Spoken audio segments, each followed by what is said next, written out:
the whole concept of the right of worship is now being challenged. And I think on Thursday, the Human Rights Council have to give a decision on it. Towards the end of the last month, a person called Solvan Momita asked for permission to go in front of the Turkish embassy in Sweden to burn a Quran. The police refused permission. The Supreme Administrative Court gave permission, claiming it's a right of expression. They applied, police acted on the basis, it's on the right of worship. The Supreme Administrative Court said it is the right of expression. After the burning took place, there was a big outcry. Sweden got pressure from all the countries. We all had to deploy it. We all denounced it. Even Israel came out and said, you can't do this. This is a book concerning the God of Abraham and you can't be involved in it. So, but what did Sweden do? Sweden, of course, said the burning of a holy text is an offensive and disrespectful act and a clear provocation. But then they said constitutionally protected right of freedom and speech, assembly, expression has to be safeguarded. Now, on one hand, we are saying it's the freedom of worship that has been violated, and they say no, this is the freedom of expression, it should be safeguarded. As reactions came from government, some of the Western governments said this is freedom of expression.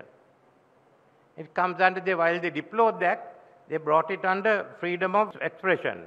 So as a result, Pakistan has now gone before the Human Rights to Geneva for the Human Rights Council and moved a motion that this is a violation of the international human rights law. That is being taken up on the 13th, the Thursday, in Geneva. Now, this is the question that is rising. We all treat this as a violation of the freedom of worship. But there is an attempt to bring this under freedom of expression. You can't bring everything under the freedom of expression. There has to be a limitation. But this seems to have been the Western line because some of the international NGOs are saying if this resolution is passed, it will be a setback to the West.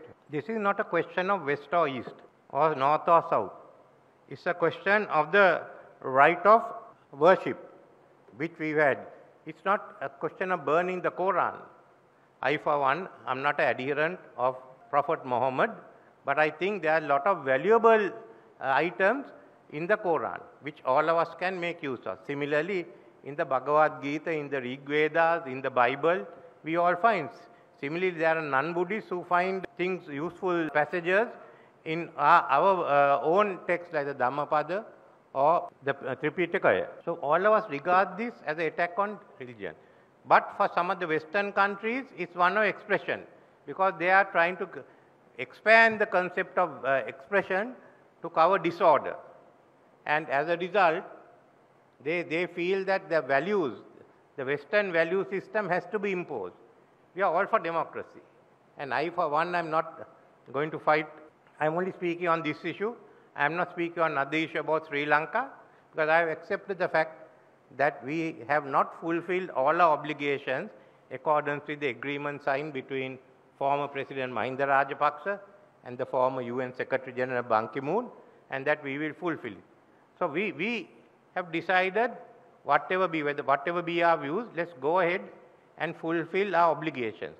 Now what we are asking the human rights in Geneva is, why are you silent? Why hasn't the Commissioner made a statement? Why are you going to wait for a vote? Now this is an important issue for all of us. What is the value system we are going to follow? Our judicial power and our sovereignty comes from the people. But as a member of the UN, we have to follow the Declaration of Human Rights. But then, what is the value system we follow? We have so far followed whatever has been said by the Human Rights Council in Geneva. But now a question comes, it all depends on what position will they take. Your freedom of worship cannot be challenged. You can't give it another interpretation and cover the freedom of worship by the freedom of expression. The Human Rights Declaration was a result of President Roosevelt's 4 freedoms. And in the first freedom was freedom of speech and expression. The second freedom, as he said, freedom of every person to worship God in his own way. Then he accepted the fact that people must be able to worship whichever way. He said worship God. When it came to the declaration, it became religion and belief. So it's very, very clear if you look at what President Roosevelt has said, that this is a violation of the freedom of worship. If you're going to say that this, if you're going to excuse this act on the basis of freedom of expression, then basically you have to rewrite history about Adolf Hitler, who burnt all the books and many of the Jewish cathedrals, and make him a Nobel Prize winner. So one of the two. So now we have come to this stage. Now what are we going to do?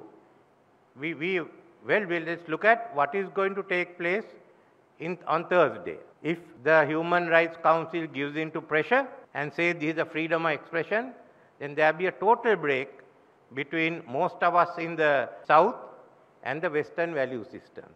On the other hand, if they say this is a violation of freedom of worship, then they must define the limits of freedom of expression. It's a question of freedom of expression and public harm. What is it that you have to follow? So this is the issue that is coming up there. But I have asked the government, I have asked the foreign minister that we should also take it up in the Commonwealth. Let's take it up in the Commonwealth. And then the Justice Minister and others can go and argue the case. I said to first speak to the Secretary General of Commonwealth. And I think Commonwealth then must take a leading role in human rights.